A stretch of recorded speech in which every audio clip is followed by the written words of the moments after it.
Speakeasy's open. Yes, Erin, I also didn't know what to do with this, so What did you add to it? Well, so Erin gave us this mystery syrup. Yeah, I made some syrup. It smelled really good, and she said you could add bourbon to it, so I put Bourbon and sparklies. Yeah, I put 1.5 ounces of bourbon in there, and then I just added some sparkly. I haven't even tasted it. I have no idea if I did it right. Sounds like you did it right. Let's see. First review. It's been sitting with the ice for a little bit, so it's very yummy. Down a little bit. So, no calories in this one either. This is also calorie free, just so you know. Let's establish that first. It smells like ginger to me. Yes, ginger for sure. So there is for sure ginger in this, because right now I'm going down this very intense rabbit hole of eating ginger. I'm just loving the flavor of ginger. And because I keep drinking ginger beers and they're kind of pricey, I was like, why am I paying for ginger beer when I could make my own ginger flavored syrup? Okay. So, and then I went down the rabbit hole of, well, what else could I put with my ginger while I make a syrup? And so I came across a ginger lemongrass syrup, and that is what you have. Ginger and lemongrass. Ginger and lemongrass. And they said it was good for a cocktail with bourbon. There was also a bourbon cocktail recipe that was with a ginger lemongrass syrup. So I thought, I'll pass you guys the syrup and you can construct at will. What did you put in yours? I'm drinking it with tequila. Yeah. Because Heather went and sent me this video of somebody boiling ginger and lemon peel. And so I put a little bit of lemon juice in here and lemon peel too while I was boiling Very it. nice. It's very nice. It's yummy. I think it's super delicious. It is Well, not... how much lemongrass is in here?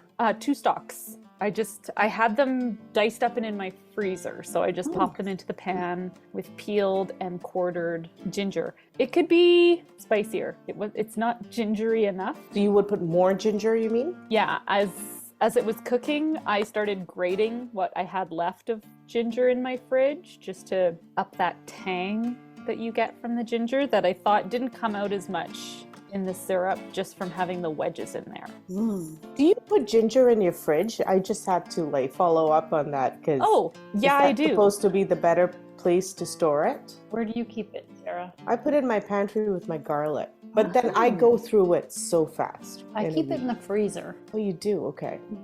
I didn't know. I mean, I just assumed that would be fine and that I could keep it longer. We're always running out of ginger, so maybe I like to always find out how to store stuff because I'm always learning that stuff. It grates really easy when it's frozen. Just grate it. This is really sweet. This is a very nice syrup. But it's tasty. Very tasty. So because I've been experimenting and making all these syrups at home, I have a funny story to tell you about my youngest son. So when I made a Paloma a few months back, my youngest son got really into this Paloma drink that I made. Go check out the recipe. Yeah. And remind my her. brain has dumped out. My kid was so into it, he packed one to school one day, and then I got a call home because he told his teachers that it was an alcoholic drink. And when they smelled it, because it had all these grapefruity... Yeah. Because they're not professionals. They're not professionals like us, I guess. There's no alcohol in there. Listening to this podcast, for God's sakes. So they didn't know that it was non-alcoholic, and so there was a little bit of confusion. We got that all ironed out. Confusion. She gets a call from the school being like, why is your kid bringing alcoholic drinks Can you to please school? check through your child's lunch before he packs it? Thinking that he snuck some alcohol Thinking that he snuck it. I was like, I don't even have alcohol practically in my house. It's just a I remember syrupy this. thing. I remember this story. It was the same. You told me this story the same day that I got a call from the school about a really stupid, ridiculous thing that my kid said to some other kid. But anyway, I remember this story, and you were just like, so I told her well, I mean, I don't really drink. The only time I drink is for work. I only drink for work. I was laughing so hard. I'm like, I don't think that went over well.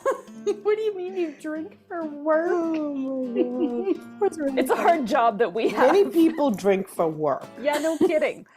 People who have to schmooze their clients. Okay, And That's instead true. of going home after work, they Yeah. go out and they drink as long as the boss wants to drink. And they drink Right. for work. So that is That's a valid excuse. Right? Okay, That so is- the story gets a little bit better after we clarify that my child's not packing alcohol to school. He's in grade 6, by the way, just to give everyone reference. Like, he's not like a teenager. He's like a little guy. Come on. And he looks like he's about, well, I haven't 6. seen him in person recently, but he looks like a 7-year-old. Yeah. He's just a little thing. My poor children. They have the youthful beauty that That's comes right, from just their like you. mother. So then the other day, my little guy decided he hadn't had a Paloma in a while, and he was like, or he came into the living room and said, "Ooh, I made a Paloma." And I thought to myself, I don't remember making syrup. Like, we haven't had syrup in the fridge forever. He made his Paloma, but instead of syrup, he made it with chicken broth. Oh, that was sitting in my fridge. Oh, he thought it was syrup. I see. Okay. And he was so excited because there was this jar of syrup that he thought, and he was, "Oh, I made myself this Paloma." And he comes and sits down and he takes this big sip and he's like, You let him take a sip of that? Oh, I didn't know until, like, he's telling me these things as I'm like out in another universe, right? Like, I made a Paloma. I'm like, oh, really? Like, He's in already another taken. universe. She's had her gummies. She's Yeah. all relaxed. I'm like on the couch contemplating the meaning of life. Don't Yes. interrupt me with your drinks, please. Anyway, so now the joke in no. our house is that a Paloma is much better than the brothoma, which is what we coined it. So don't mix up syrups and broth in your fridge. So now my kid smells things before he opens up the jars. But it was just so sweet how he was like, "Oh, this isn't right." Oh, that'd be gross. Yeah, chicken broth and grapefruit juice. Not recommended. Nope, You heard it here, everybody. exactly. 3 Kitchens Until we come podcast. across a recipe that says, "Ooh, chicken broth and this particular booze." Bartenders say highly sophisticated. Highly sophisticated. Ladies you want to marry and be around. The most beautiful ladies. Young kids drinking underage. That's the category that orders that.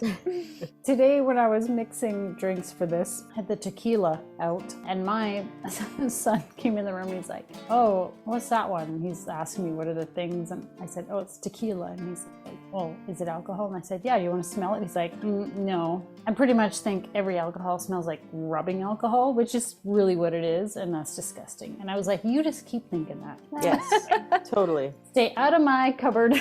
You're 100% right, my dear. Yep. Absolutely disgusting. All right, guys, I have to get back to drinking and Because doing that's my not what we're homework. doing here. Well, I'm done my drinks. You're I'm done so all the confused.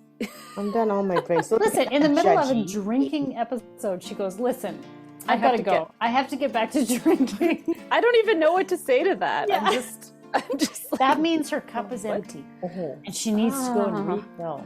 Not just Refill one cup. o'clock. I have 3 cups that are empty. my cups are empty. Very good. Well, we don't want to keep you from your drinking, Sarah. Thank you. So, It buenas is noches. technically Saturday night as we're recording this, and But so it's that's Friday. totally fair. Thanks for joining us. You can find these recipes under the Speakeasy tab on threekitchenspodcast.com. Which Saturday night song are you going to sing? SATUR, or like Saturday, Saturday. Well, it's warm enough to sit outside, so maybe that's where I'll be.